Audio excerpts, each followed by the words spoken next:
Boa tarde, pessoal. Meu nome é Júlia Cabral Gomes, faço parte da Liga Acadêmica de Cuidados Paliativos e hoje, conjunto com a minha colega Júlia Ballesteros Machado, nós vamos abordar um pouco sobre a hidratação do paciente em cuidados paliativos.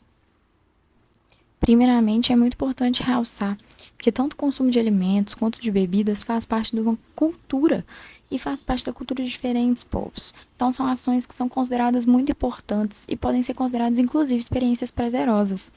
Então, numa condição de doença grave, no cuidados paliativos, em situações de fim de vida, é visto, né, que a hidratação, os alimentos acabam sendo menos ingeridos e vão ser notados mais pela dificuldade da ingestão e pela ausência que aquele apresenta. E para manusear essas questões referentes à hidratação no fim de vida, é essencial que seja entendido o contexto do surgimento desses sintomas e o significado que isso traz para os pacientes e para os familiares.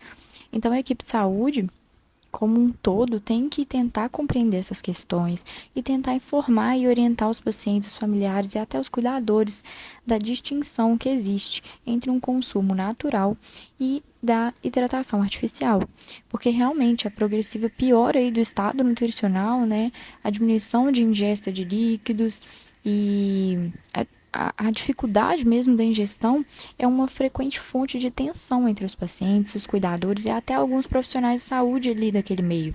Mas é importante explicar, né? Uma ideia aí que é muito presente ainda é que os pacientes sofrem de sede ao retirar o suporte de hidratação, enquanto na realidade a retirada dessa terapia não é causador nenhum de sofrimento adicional e muito menos sinal de desumanidade. Sabe-se que os pacientes terminais, eles necessitam, para uma adequada hidratação, quantidades muito menores de água que indivíduos saudáveis. E, em geral, eles não vão apresentar nem sensação de fome, nem menos sensação de sede. Eles vão se sentir satisfeitos com pequenas quantidades de fluidos, ou até mesmo só com cuidados de higienização e umidificação da cavidade oral. E alguns pontos que são importantes para debater também. O primeiro deles aí, as indicações, né? As indicações de suporte nutricional e hidratação artificial, eles vão estar relacionados a vários problemas clínicos específicos. E cada um, né, aí vai ter um impacto diferente.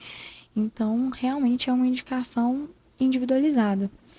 Por exemplo, né, a hidratação artificial ela pode melhorar a sobrevida e qualidade de vida em pacientes com esclerose lateral amiotrófica, foi vista que pode melhorar em pacientes na fase aguda de acidente vascular e em pacientes internados por períodos curtos em unidades de tratamento intensivo. Mas sabe também que os procedimentos técnicos que vão ser utilizados aí para a própria administração da hidratação artificial têm benefícios que são incertos e trazem riscos e podem trazer também alguns desconfortos para o paciente em estágio terminal.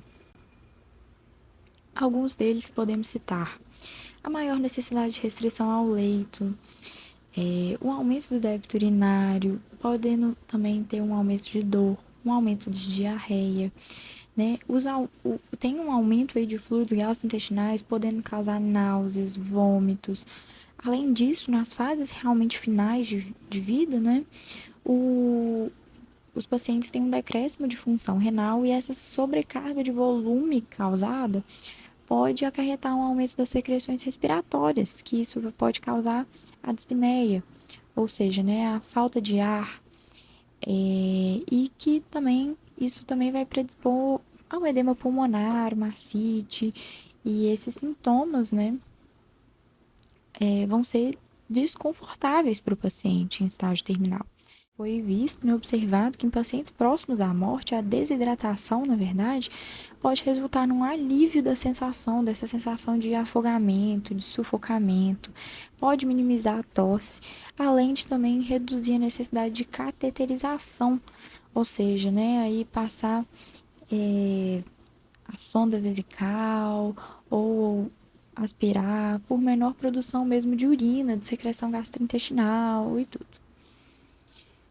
Bom, falado um pouco dessas indicações e dos riscos, a gente vai falar também um pouco sobre a realização dessa hidratação artificial. Então, a gente tem duas opções da hidratação artificial.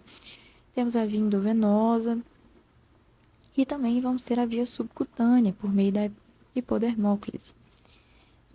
Vou falar um pouco mais sobre a via subcutânea, porque acredito que seja a menos conhecida, né, aí por vocês, mas é uma alternativa cada vez mais reconhecida e cada vez mais presente no meio dos cuidados paliativos, por ser uma via segura, eficaz e confortável para o paciente.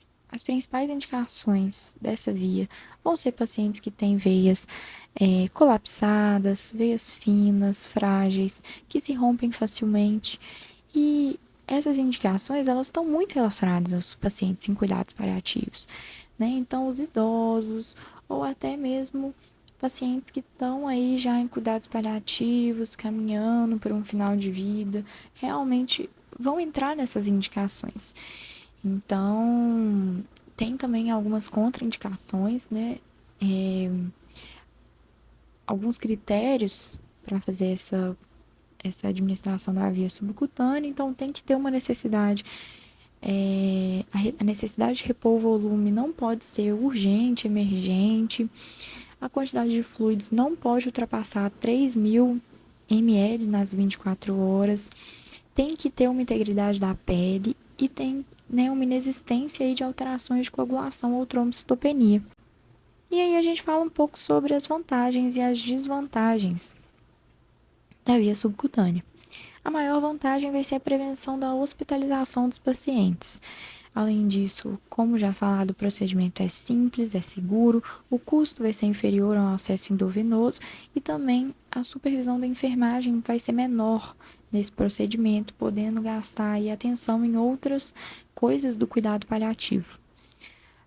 Das desvantagens vão estar mais relacionadas mesmo com as contraindicações, então a alimentação do volume e os efeitos colaterais, que embora, né, sejam um pouco graves e de baixa ocorrência, mas o mais frequente sendo um edema, o inchaço, né? Então, finalmente aí os pacientes, a família informada, adequadamente esclarecido dos benefícios, dos riscos do ponto de vista médico, o paciente e a família vai esclarecer suas dúvidas e dar a sua opinião. Ele tem, né, o direito aí de ter autonomia e a opinião do paciente, da família, deve ser sempre muito respeitada. E para finalizar, só para ressaltar novamente essa necessidade de esclarecimento do paciente e da família, né? Muitas das vezes, né, foi visto que o pedido para manter esses suportes de hidratação artificial no final da vida é um reflexo que realmente a família tem da necessidade de fazer alguma coisa para aquele paciente. Isso foi visto que é um momento muito bom de se intervir a equipe, né, de saúde em geral, a equipe multiprofissional, intervir para mostrar que na realidade aquele paciente ele não é abandonado, ele não vai ser abandonado, e em nenhum momento o cuidado paliativo abandona o paciente nem a família. Os objetivos do tratamento, mesmo de se passarem de um objetivo de cura para uma paliação, paliar ainda é cuidar. E ainda tem muitas coisas para fazer para o paciente, sempre tem. Então, o conhecimento disso, né, dessa informação, pode realmente aliviar aí uma ansiedade, tanto no paciente quanto na família, de saber que aquela pessoa não está sendo largada, sabe? E para concluir mesmo, então, ressaltar mais uma vez que a hidratação artificial vai ser um processo individualizado, né? E deve ser visto como parte de todo de um planejamento de cuidados que vai ser feito para cada paciente, pela equipe médica, pela equipe multiprofissional. E o objetivo aí maior vai ser um conforto durante o processo de morte e respeitando, claro, os desejos dos pacientes, dos familiares, da forma mais tranquila, segura e consensual, tá? Essas daqui foram as nossas referências principais para fazer, né, esse vídeo, essa aula. E a gente agradece a atenção de cada um